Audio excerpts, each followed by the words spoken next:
morning I want to preach very briefly and we will leave this place. I won't take your time. Hallelujah.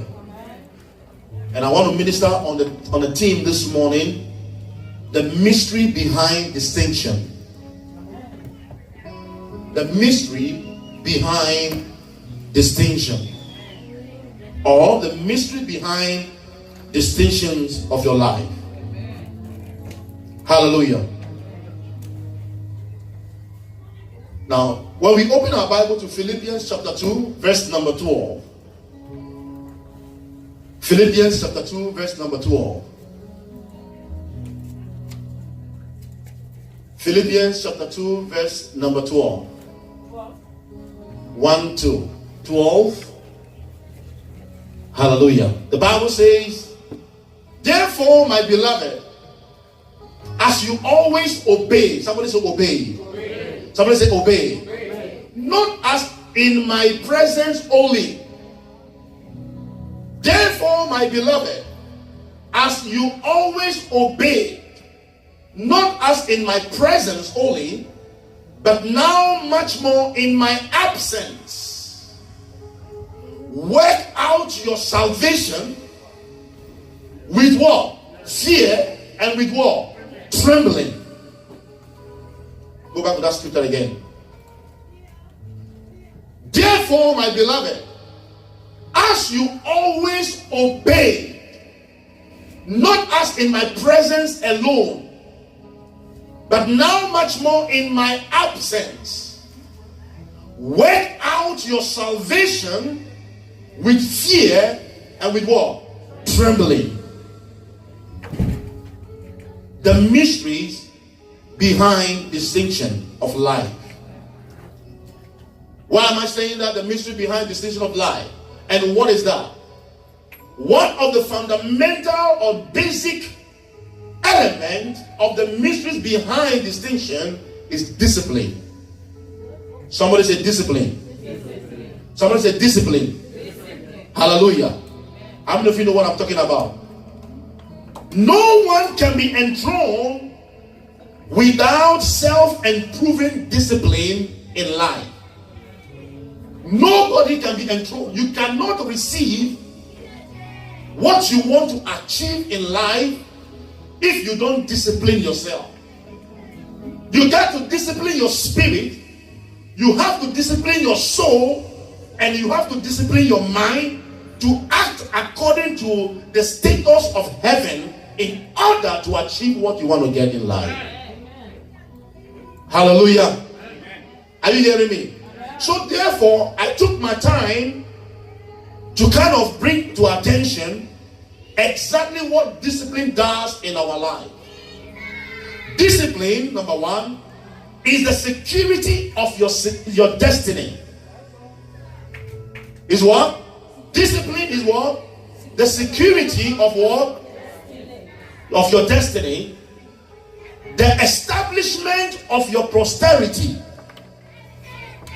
Discipline is the security of your destiny and the establishment of your what? Your posterity. And the assurance of your eternity. Is somebody hearing me? Discipline is the what? What is the number one? Is the security of your what? Your destiny. The establishment of your what? Your posterity. And what? The assurance of what? Your eternity. So if you discipline yourself, that's what the Bible says, work out your salvation with what? With fear and what? Trembling. I want to encourage you as brothers and sisters in the Lord, that if you find yourself doing something in the house of God, or doing something out there for the Lord, do it with all your heart. Are you hearing me? Because by so doing, you are disciplining yourself according to the salvation you have. And when you discipline yourself in the area where God has called you, you will always receive an abundance. Amen. In the umbrella of discipline, there is something we call choice. Somebody say choice. Hallelujah. Amen. Choice is very important. You must choose who you want to be in life and what you want to do for God in life. Choice is not a matter of chances. Life is not a matter of chances, but it's a matter of choice. What you choose to do in life will send you to what you want to do and what you achieve in life. So therefore, you have to discipline yourself. Amen. We're going to see that in the life of some few people in the Bible. And God is going to help us to look at those people and also see what we can get from their life. In our generation, it's a highly different generation. In this generation, it's a generation that is highly programmed. If you cannot discipline your spiritual life, there are many people who are saved, and because they say once saved, forever saved, so they don't do anything about their life. There is no prayer life, there is no fasting life, there is no studying of the word life, there is nothing. They just live their life just that way. But the Bible says that you have to what? Work out. Somebody say work out. Or tell somebody say work out, work out, work out. You get to work it out. If you want to see the hand of God, you want to see the manifestation of the glory of God, you must work out. Are you hearing me? How would you feel if you eat every day of your life without working out? It becomes another story. Are you hearing me?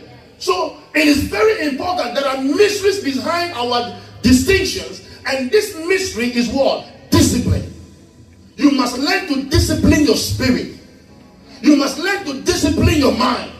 You must learn to discipline your spiritual attitude in the things of God in order for God to listen to you and hear your prayers. Amen. I pray for you that you will not miss your mark in Jesus' name. Amen. Oh, you didn't hear me? Amen. I said I pray for you that you will not miss your mark in the name of Jesus. Amen. Let's go to 2 Corinthians. And so for that matter, Paul said something in the book of 2 Corinthians that I want us to look at. 2 Corinthians chapter 6 verse number 12. Amen. 2 Corinthians chapter 6 verse number 12.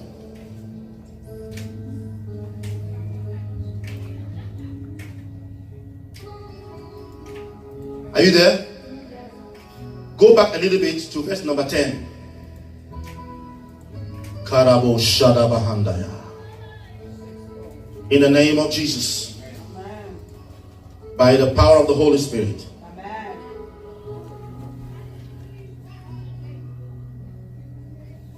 Are you there? Anybody there, read for us, please.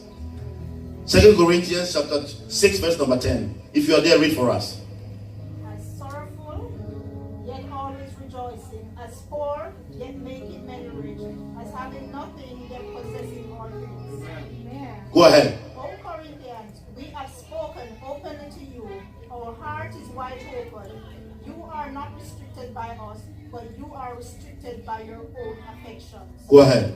Now in return for the same, I speak as to children, you also be open. Hold on. Are we reading second or first? Second. Sorry, go to 1 Corinthians. Sorry, 1 Corinthians. 1 Corinthians, please. 1 Corinthians. Chapter 10. Go to chapter 10. 1 Corinthians chapter 10. Sorry. 1 Corinthians chapter 10. Verse number 6. And then you go back to the read verse number 23. Now these things became our examples, correct? To the intent that we should not lust after evil things, as they also lusted. And do not become idolaters, as were some of them. Yes. As it is written, the people sat down in and eat and drink and rose up to play. Nor let us commit sexual immorality, as some of them did, and in one day 23,000 fell. Okay, go to verse number 23. All things are lawful for me, but not all things are helpful. all things are lawful for me, but not all things edify. Hallelujah. So, Paul is saying something over here. He said, all things are lawful for me, but not all things are what? Helpful. All things are lawful for me, but not all things are edifying. For you to understand that in order for you to get the distinction between what God is asking you to do, you must have a choice. And the choice Paul is talking about is that all things are lawful for me, but not all things are helpful. Now, if you wake up as a practical example and you start eating cake that has about 500 calories, Monday, Tuesday, Wednesday, Thursday, Friday, Saturday, Sunday, 1 week, 2 weeks, 3 weeks, 4 weeks, 5 weeks, it is all good for you to have the taste of the cake. It is very lawful for you to have it, but is it helping you? Oh, tell me. It is helping you. So Paul is saying that all things are lawful for me, but not all things are helpful. Some scripture will tell you not all things are permissible. Therefore, if you want to live under the mystery of that distinction, your discipline has to be a permitted discipline in the house of God by God, where you can work in aid of the word of God for God to do something great in your life. Amen. Let's go to the definition this morning. I'll use 3 definitions, and then I'll just expand on that. What is discipline?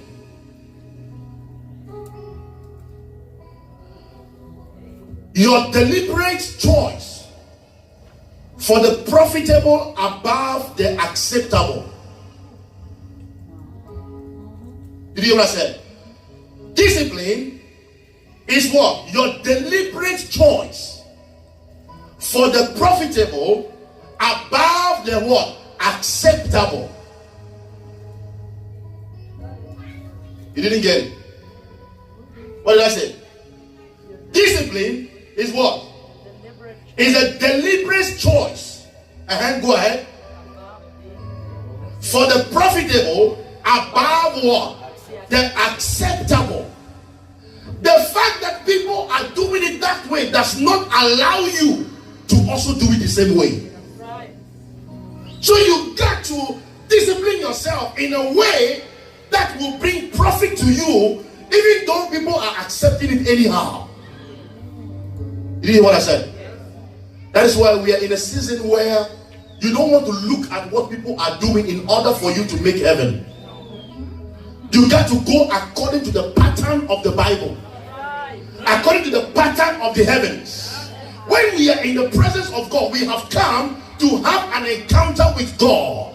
So when we come to the house of God, I am not looking at my sister or my brother. When it is time for praise and worship, I am in the presence of God because it is profitable to my soul and to my spirit, and I will get a reward out of that.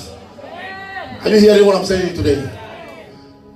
So, discipline is a deliberate choice for the profitable above what? The acceptable. You have to deliberately choose what you want to do for the Lord. Are you on the side of God, or you are against the God that we said? You have to you have to discipline yourself. The more you discipline your spirit, the more God ministers to you every time. May you receive discipline in the name of Jesus. Have you ever woke up in the morning one time and tell yourself, I want to fast and pray? Maybe your spirit is ministering to you. You want to fast and pray. And you wake up with this attitude of fasting and prayer. And you sometimes walk away from your bed and you get to your kitchen, and the first thing you do is to grab your chai tea and put it in your mouth. And after you have finished doing that, you say, oh my Lord, mercy and atonement. Sometimes you wish you could stop the food from entering your tummy, but it has gone already. Now, the more you discipline yourself, the more you have a disciplined lifestyle, the more you have a good future lifestyle. Did you hear what I said? The more you have a disciplined lifestyle, the more you have a good future lifestyle. So don't operate the way everybody is operating. Can somebody lift up your right hand? I pray for you that the mandate of heaven will reside upon you. That you will do the unusual as you discipline yourself in the name of Jesus. I declare and I decree that your right hand will not go down. And whatever you hold in your hands, oh God, can never be exchanged. In Jesus' mighty name, you have been empowered. I said you've been empowered. I don't know whether you hear this or you heard what I told you. I said you've been empowered. Discipline is also operating by demand, not as convenient. Discipline is what? Operating what? By demand, not by convenience. Why? It is required for you in the kingdom of God to love your fellow brothers. Not it is convenient for you to just love somebody. The Bible says, for God so loved the world that he gave his only begotten son. He loved the whole world. It is a demand, it's a commandment from God to love. It is not because you are convenient, it is convenient for you, so you would therefore want to do it. No. You can only understand that when you are disciplining yourself, we have a demand from God. The demand to come to the house of God. Let me tell you, a season is coming very soon. Thank God you are not in the East Coast. By now, when the announcement is given, the weather is very cold and chilly. You hide yourself under the bed. And when pastor picks his phone and calls the church member, as soon as they see the call come here and say, Pastor, the weather is not good. We are sleeping. It is based on that conveniency that you don't want to go, because when I am convinced, I will come to church. When I am convinced, I will worship God. When I am convinced, I will be in the presence of God. But we have a demand. You have been saved to serve the Lord. Are you hearing me? Tell somebody, I am saved. Say, I am saved to serve the Lord. So your main purpose is to worship God. Your main purpose is to come to God and give him your all. Don't let anybody coerce. My brother said he almost didn't come to church, and thank God you are in the presence of God. The devil has lost the battle. Do you know what he would have given you? As you sit in the house and watching your TV, you would have been pushing stuff in your mind. Pushing stuff in your mind. And at the end of the day, he comes back to you and asks yourself, how do you feel? Or what are you feeling? You didn't go to church, or you didn't go to church today. Shame on you. Are you hear what I'm saying? So you don't allow yourself, because it should be convenient for you to do it. Paul said, all things are lawful for me, but not all things are permissible.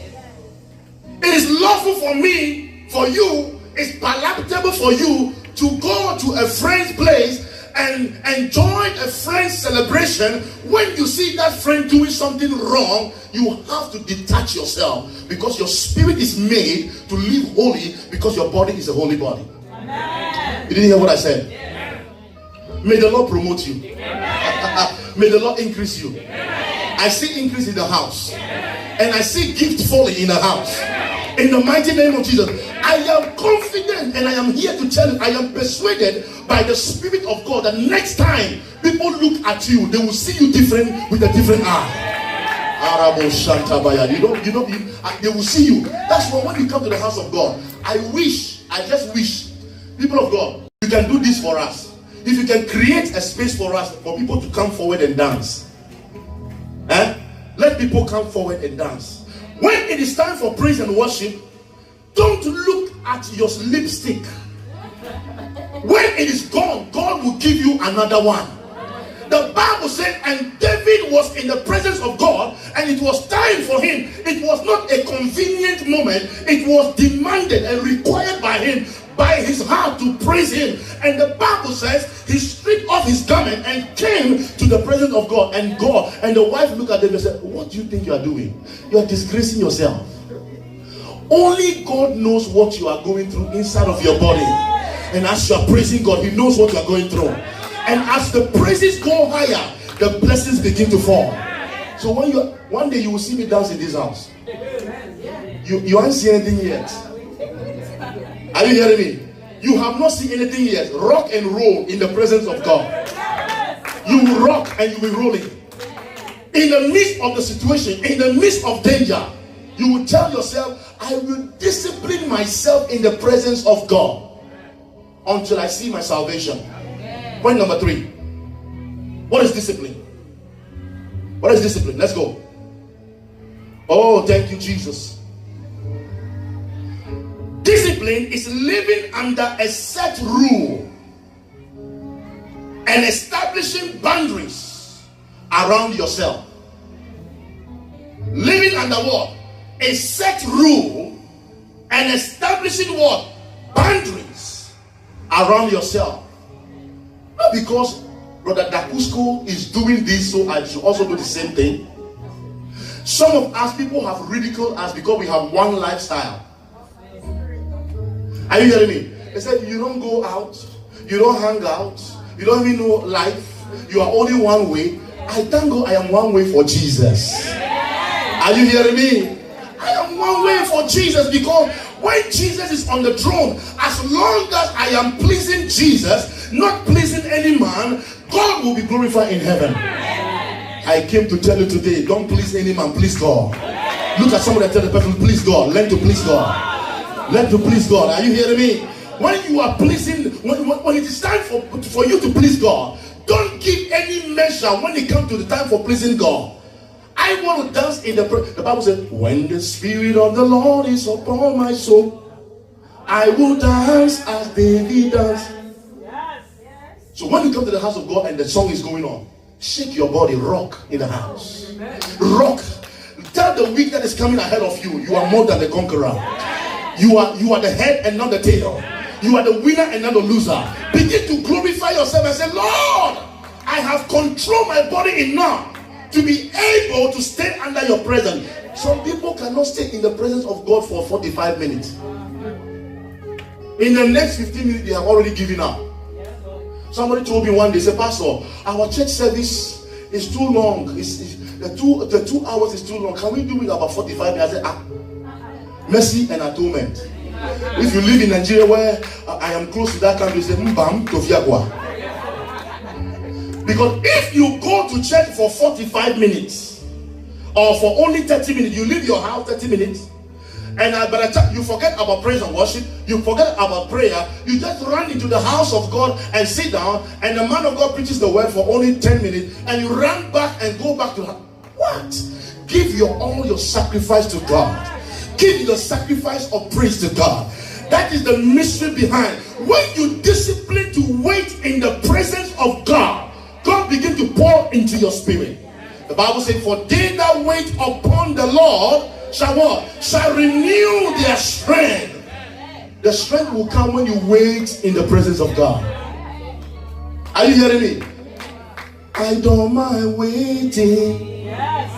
I don't mind waiting. Find me the key, brother. I don't mind waiting.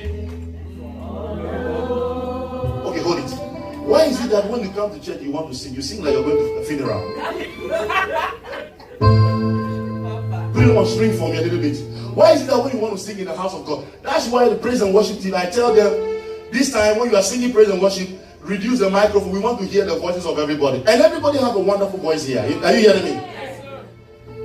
So if I'm singing this song in my country, my village where I came from, you will hear the song with my accent. Somebody told me recently, that 2 months ago, he said, you know what, brother, you know what I like about this? Every Wednesday we have chapel services, you know what I like about that particular song you sing? The way you pronounce it, I just love it. I said, yes. I don't mind waiting. I don't mind waiting. I don't mind waiting. on the Lord. See now, I don't mind waiting. I don't mind waiting. I don't mind waiting on the Lord. Let's go to the pretend language. I don't mind waiting.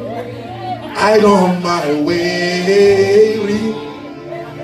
I don't mind waiting on the Lord. Now look at me as if I am the only person in this place. I don't mind waiting. I don't mind waiting. I don't mind waiting on the Lord. You gotta wait on the Lord. And when you wait on the Lord, in the pretend language, you can't feel it. You try to wait on the Lord. And you wait upon Him, He shall renew your spirit. I pray for you that if you came back to this house, or you came to the church this morning with your spirit heavy, you are going with a lifted spirit in the mighty name of Jesus. I command that God will clear the road for you from Monday, on a Tuesday, on a Wednesday, on a Thursday, Friday, and Saturday. As you come back on Sunday, may you receive the praise of God in the name of Jesus. Nehemiah chapter 4, verse number 23. Nehemiah 4:23. The Bible says something over there. We're going to read together. The Bible says, and this man was called to build the house of God and to build for the Lord. And as the man was building, there were people that were gathered and they were mocking the student of God. Anything you are building and people are mocking you, they are only mocking you to your destination. He said, every one of the builder had his wall gathered at his side, and as he built, and the one who sounded the trumpet was beside, go ahead, me, go ahead, what did he say? Then I said to the nobles, the rulers, and the rest of the people, the work is great and extensive, and we are separated far from one another on the wall. Go ahead, what did he say? Whenever you hear the sound of the trumpet, relay to us there, and God will fight for us. May God fight for you. I said, may God fight for you. No, I said, may God fight for you. And the Bible says that when the people were building the wall, they realized that they were far from each other. And they said, no, assign a person that can blow the trumpet. If you hear the sound of the trumpet, you must come together so that you know that God is on our side. I am here to tell you that this work God has given us, you are involved in the work. Amen. Say somebody, I am a work in progress. Oh, no, say, I am a work in progress. The fact that you are not doing well does not mean that your life is finished. God is working on you. Are you hearing me? I am yet, and I'm prophesying this thing into being. I am yet to see multi-millionaires. I am yet to see people that God will use to build the kingdom of God for Him with humility and with submission in the name of Jesus. I am here to see people that God will use as a vessel of honor to expand the kingdom of God. And if you're hearing me at the sound of my voice, I declare to you in the name of Jesus, may double honor return to you. In the name of Jesus, may you lay hold of the axe of God and begin to build the kingdom. May God use you to expand people. May God build people up in the name of Jesus. May your blessings emerge. Enough is enough. I have the mandate to bless you today. Are you hearing me? I have the mandate to bless you today. As you walk out of this place, no sickness shall visit you. I say, as you walk out, no sickness shall visit you. As you come out of this place, no pain shall visit you. In the name of Jesus. As you walk out of this place, no sorrow shall come to your home. In the name of Jesus. Because you are carrying the glory of God. Somebody say, I receive glory. May the glory of God come upon you. I remember one day, I will say this one in the microphone. Sit down. I remember one day, I was coming for night vigil. Because I don't want it to go into the video, so I'll say it without microphone. I was coming from night vigil. I came from night vigil back home. You go at 9 p.m. and you close at 5 a.m. So I came, it was not my church, it's a different church I went to. So when I finished, from my house to that place was far. So when I closed, I left that place and I went to my church to sleep there. And in the morning, around 10 a.m., 11, I was walking home and I saw two guys. This is what the guy said. One of them said, he said, my brother, your face is shining too nice. I wish you were a woman, I would have married you. Hold on. No. Let me tell you something. And when he passed by me, he kept on looking at me. And the Lord ministered to me. That is the glory of God. Hallelujah. He's looking at glory. Yes. And he couldn't behold the glory. May the enemy see glory in your face and be disappointed in the name of Jesus. Do you know what is called glory? Somebody told me when they pass by the airport every day and they go to the airport every day with their luggages, they charge them.